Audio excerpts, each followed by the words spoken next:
자, 이번 시간에는 책에는 이제 없는 내용입니다. 우리 이제 권리분석 책에는 없는 내용인데 경매하시는 선생님들한테 이제 꼭 필요하고 너무나 이제 중요한 부분이어서 제가 그냥 따로 한 꼭지 서비스 하는 마음으로 이제 경락잔금 융자 방법에 대해서 좀 알려드리고 싶어서 이런 이제 한 꼭지를 찍어보기로 했습니다. 그러니까 이제 우리가 이미 말씀드린 적도 있지만 경매하시는 분들이 거의 뭐 100%가 자기 자금 가지고 경매에 투자하시는 분은 많지 않은 것 같습니다. 뭐 거의 없다고 해도 이제 과언은 아닌 것 같은데, 그런다고 해서 그게 흠이지는 않습니다. 편하게 말씀을 드리면 한때 이제 한참 문제가 됐는데 갭 투자하시는 선생님들도요, 매매로 갭 투자하시는 선생님들도 결국은 갭 투자만큼, 그죠? 이제 전세보증금 인수하시는 그만큼은 우리가 뭘로 생각을 할 수 있다? 경락잔금으로 이제 대체를 했다. 그렇게 생각을 하시면 되세요. 뭐 말들이 많지만 저는 갭 투자하신 분들 대단하다고 생각하고 개인적으로 존경합니다. 그 부동산의 개수가 있는 사람하고 없는 사람하고 결국은 누가 더 현명한가라고 생각을 해보면, 적어도 제가 경험해본, 거의 뭐 저도 곧 조만간 이제 60이라고 그러는데요. 기절할 노릇입니다만은, 제가 제 삶에서 이제 잘했던 것 중에 하나가 뭐다? 저는 부동산 투자를 했다는 점에 대해서 제가 저를 스스로 굉장히 많은 점수를 줍니다. 만약에 제가 소시적에 30대 때부터 부동산 투자를 하지 않았었다면 지금 얼마나 여유롭지 못한 불안한 생활을 하고 있을까. 이미 직장 생활은 뭐 수년 전에 끝났을 거고, 그럼 지금 뭐 할까 하는 생각을 해보면, 그게 뭐 운명이었는지 아니면 제 피 속에 부동산 투자, 뭐 투기꾼이라고 해도 괜찮습니다. 상관없습니다. 투기꾼의 피가 흘렀는지는 모르지만 저는 제가 소시적에 30대 막 사회생활을 시작하고 얼마 안 돼서부터 부동산 투자를, 그것도 경매로 투자를 했던, 또 할 수 있었던 그 사실에 대해서는 굉장히 저는 운이 좋았다라고 이제 말씀을 드립니다. 그렇게 말씀드리는 게 뭐냐면, 저도 자금이 없이 경매를 시작했다지 그 말씀을 드리는 거거든요. 그럼 우리가 이제 경락잔금 융자를 받습니다라고 얘기를 하면 절차는 이제 어떻게 되냐면, 선생님들 처음에 제 지인분이 이제 경매인이라는 웹을 만들었다고 얘기를 하시더라고요. 경매인은 뭐냐면, 낙찰 받으신 사람들이 낙찰받은 물건을 경매인이라는 웹에다가 사건 번호를 올리면 경락잔금 융자해주는 금융기관에서 이걸 보고서 얼마, 몇 프로, 여기서 얼마라는 거는 이제 경락잔금 융자 액수, 뭐 퍼센테이지도 될 수 있겠습니다. 그 다음에 몇 프로라는 거는 금리 몇 프로로 융자를 해줄게라고 얘기해서 역경매 방식으로, 자, 낙찰자한테 이제 연락한 그 중에서 가장 이제 좋은 조건을 제시한 금융기관에다가 이제 경락잔금을 이제 추진하는 경락잔금 이제 방법입니다. 그렇게 해서 이제 일단 경락잔금을 융자해줄 은행하고 지점 결정되었습니다라고 얘기를 하면, 그럼 이제 순서가 어떻게 되냐면, 편하게 말씀드리겠습니다. A은행 B 지점에서 그러니까 낙찰대금의 80%를 경락융자를 해주기로 했다라고 가정을 해보자세요. 어떤 물건을, 예를 들어서 낙찰자가 10억 원짜리 경매 물건 하나 낙찰받았다 보자세요. 그럼 이제 여기로 어떻게 되냐면, 처음에 입찰보증금으로, 그냥 말이 좀 어폐가 이상한데 그냥 수업이니까 그대로 받아주지, 10억 원짜리 10%니까 1억을 입찰보증금으로 냈어요. 그러면 이제 나머지 9억에서 잔금을 얼마를 융자해주게, 경락잔금으로 이제 얼마를 융자를 받냐면 이제 80%니까 이제 8억 원. 그리고 이제 잔금 납부일에 이제 10% 1억 원.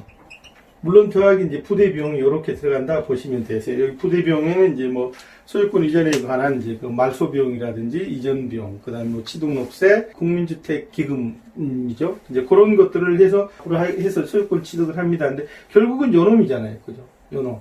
경락잔금 융자를 만약에 A은행 B 지점에서 이제 받기로 했다 그러면 이제 어떻게 구조가 돌아가냐면요. 만약에 이 녀석의 잔금 납부를, 예를 들어서 만약에 6월 10일 날 하기로 했다. 6월 10일에 잔금 납부를 하기로 했다고 하면, 이 A은행 B지점하고 거래하고 있는 누가 있냐면 법무사님이 계세요.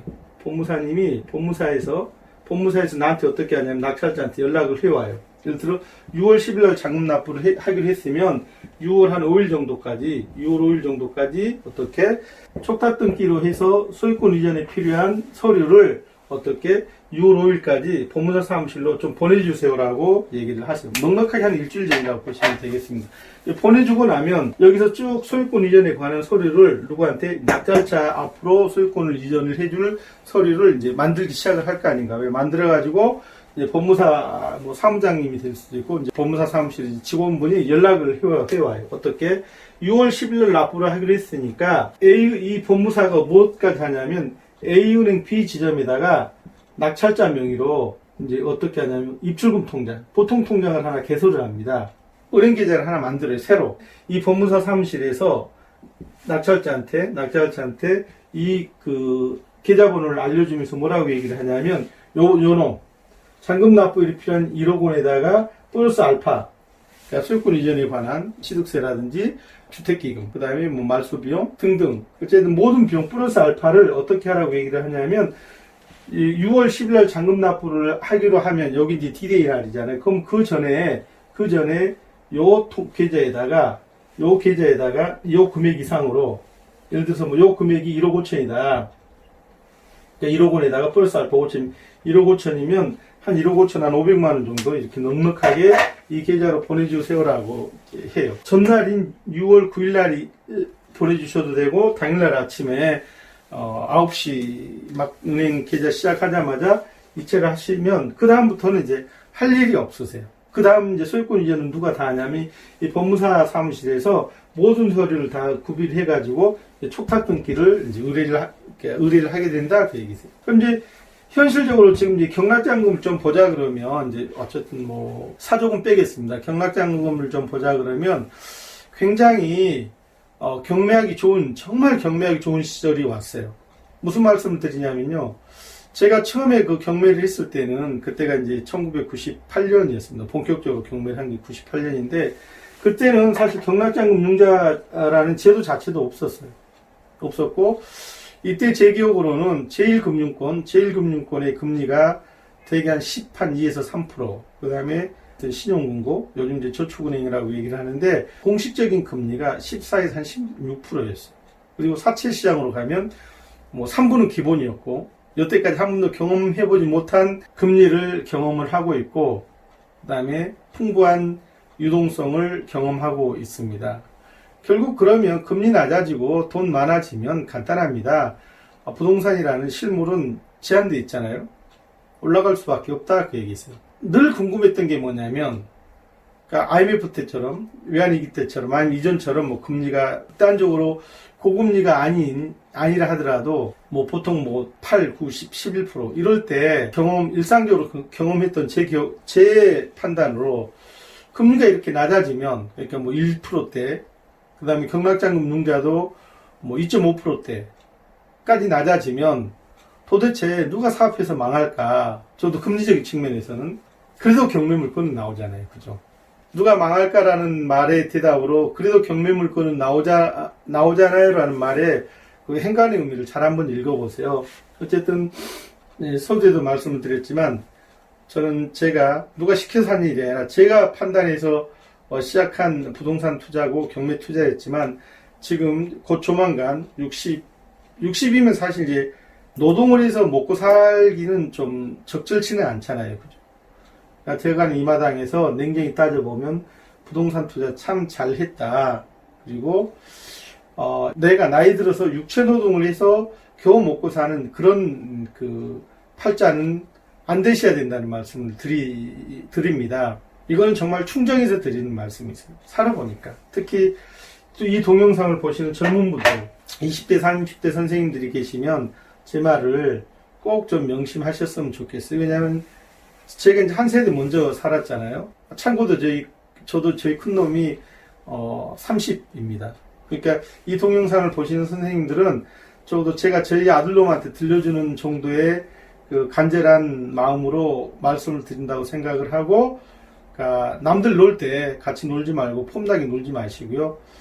남들 놀 때 정말 시간 짜투리 쪼개서 공부하시고 또 방법을 찾아보시고 하시면 그러니까 그렇게 하신 분하고 하지 않은 사람하고는 아마 나이가 들어서 인생이 이제 그 말년에 가서 누가 더 편안한 삶을 사는가는 물론 그것도 확률의 문제이겠지만 아마 애쓰고 노력하시는 분이 더 편안한 노후를 보내실 가능성이 높다, 확률이 높다, 저는 그렇게 생각을 하고요. 경매 투자 얘기를 할 때 꼭 안 빼놓고 하시는 말씀이 뭐냐면 난 돈이 없어요, 하고는 싶은데 자금이 없어야 하시는 분들한테 도움이 되라고 그냥 뭐 보너스 같은 한 꼭지를 찍어봤습니다. 경락장금 융자에 관해서는 나중에 낙찰 받으시고 나면 저한테 연락을 하시면 편안하게 뭐 정말 그 상업용 부동산 같은 경우는 80% 심하게는 90%까지 융자율도 있게 도와드릴 수 있습니다. 저도 이제 편하게 책하고는 상관없이 한 꼭지 찍었는데요. 마음이 편하고 즐겁습니다. 선생님들한테 도움이 좀 많이 됐으면 좋겠어요. 감사합니다.